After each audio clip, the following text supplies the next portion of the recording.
On se retrouve, mes chers, avec l'âme naissante entre le pureté innée et empreinte familiale, hadith révélateur du notre prophète Mohammed sallallahu alayhi wa sallam, dans l'éducation et la foi de nos enfants. Comme prévu, aujourd'hui, Inch'Allah, on va essayer de comprendre comment on peut comprendre l'articulation entre la fitra et le rôle des gemmes. Donc, c'est vrai, il se concentre sur un aspect spécifique de la nature humaine à la naissance, sa disposition spirituelle et sa pureté originale. La fitra, c'est une prédisposition spirituelle et morale, potentiel inné. Donc, la fitra est vue comme, par la majorité en fait, des savants comme un potentiel inné. Ça veut dire une inclination naturelle vers la reconnaissance d'un créateur. Est une disposition à la bonté. C'est une sorte de paramètre par défaut. Ça veut dire qu'on ne peut pas la changer. C'est comme ça, c'est comme n'importe quel matériel, comme téléphone, etc. Il y a des paramètres par défaut qu'on ne peut pas changer. Donc, spirituel et moral avec laquelle chaque enfant vient au monde. On a aussi la page blanche spirituelle. On peut imaginer l'enfant à la naissance comme une page blanche sur le plan spirituel, prête à être influencée, formée par son environnement. Donc la fitra, c'est et cette blancheur-là et cette capacité d'être orientée vers le bien. On a aussi la fitra, non une programmation détaillée. Ça veut dire la fitra n'est pas une programmation détaillée de croyances spécifiques. Donc elle est plutôt une capacité intrinsèque à la fois monothéiste et à la reconnaissance du bien, qui doit ensuite être cultivée et guidée. Alors, là, on parle de rôle, on va peut-être, il y en a qui vont poser la question, le rôle des jeunes, héritage biologique et tempérament. Donc, c'est normal. Alors, on a les caractéristiques physiques. Ça, c'est les gènes sont responsables de la transmission. Donc, des caractéristiques physiques des parents à leurs enfants, couleur des yeux, taille, cheveux, etc. On a aussi la prédisposition biologique. Les gènes peuvent également influencer certaines prédispositions biologiques comme une certaine vulnérabilité à certaines maladies ou des traits de tempérament.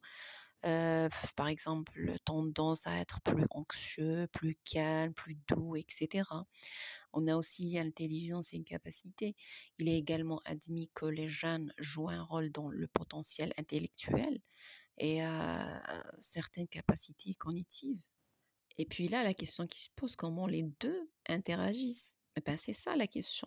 Comment ça, si c'est par le fitra et on a des jeunes? Donc la fitra, c'est comme un fondement. Donc la fitra fournit le fondement d'une nature humaine, originale, pure et disposée à la fois. Donc c'est le point de départ universel pour tous les êtres humains. Donc c'est la base là. Par la suite, on a les gènes comme influence sur le terrain. Ça veut dire les gènes, quant à eux, influencent le terrain sur lequel cette fitra va se développer. Donc le hadith Rasul sallam, il est clair. Ou bien un enfant, il va être, le parent, il va le diriger vers le judaïsme, christianisme, etc. Donc, ils peuvent affecter le tempérament de l'enfant, sa sensibilité à certains stimuli. Ça veut dire si un enfant, par exemple, est né dans un foyer où les parents ils sont nerveux, il va pas être un enfant calme. Ah non. Un enfant, il va dans un foyer où il y a de l'amour, de la tendresse, c'est sûr qu'il va quelqu'un de très, très doux, très attentif, etc. Donc, sa capacité d'apprentissage dans certains domaines. Donc, ces facteurs peuvent indirectement influencer la manière dont l'enfant interagit avec son environnement. Et donc, potentiellement, la façon dont sa fitra est cultivée et, ou déviée. Bien sûr, sans oublier, le troisième point, c'est l'environnement, l'éducation et le libre arbitre. Donc, les facteurs déterminants de la direction, il ne faut pas se nier, il ne faut pas se vanter. Le hadith se concentre sur l'influence de l'environnement. Ça veut dire, c'est les parents, après les parents, ça ne veut pas dire que c'est eux tête à tête à leurs enfants, parce que les parents, ils vivent dans un environnement. en particulier des parents, comme facteur principal dans la déviation de la fitra vers d'autres croyances. Là, on parle de la religion, mais toujours on revient sur le point, même dans l'éducation de manière générale. Comment guider ces enfants de leur façon de réfléchir, etc. Donc l'éducation, les exemples vécus, les valeurs transmises, tout ça joue un rôle crucial. C'est pour ça qu'il faut se corriger avant d'éduquer des enfants, avant même d'avoir des enfants. Il faut s'éduquer soi-même, de revoir nos erreurs, de revoir nos points faibles, nos péchés, etc., pour ne pas transmettre en fait ça à l'autre génération.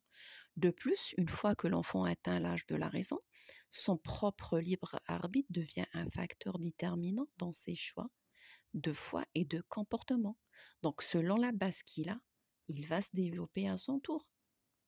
On va prendre un exemple, la graine et le sol. Donc, imaginez, la fitra, c'est comme une graine saine, porteuse du potentiel de devenir une belle plante, la foi en Allah et la bonté.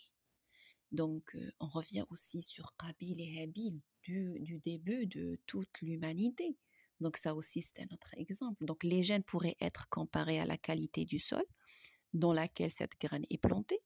Un bon sol, bonne prédisposition biologique, peut faciliter la croissance, tandis qu'un sol pauvre peut rendre la croissance plus difficile.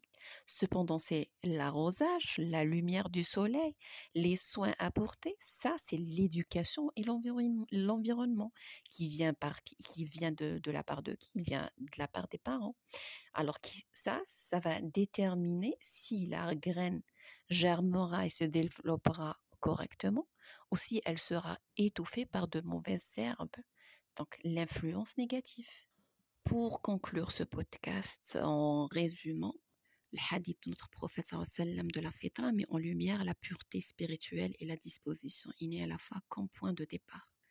Point de départ, comme on avait dit, universel. Les gènes jouent un rôle important dans les caractéristiques biologiques et certains aspects du tempérament qui peuvent influencer indirectement le développement de l'enfant. Cela dit, par la correction, par le révisement des parents, par l'autocritique, etc., c'est comme ça qu'on va influencer.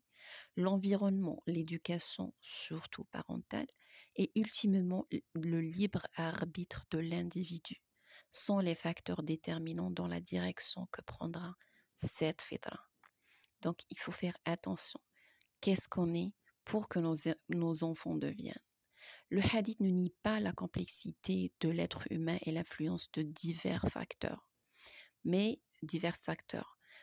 il attire notre attention sur cette nature originale, pure, et notre responsabilité en tant que parents dans sa préservation et sa guidance vers la vérité. Donc, j'espère que j'ai pu expliquer ou au moins éclairer davantage. Et on a notre prochain et dernier podcast, Inch'Allah.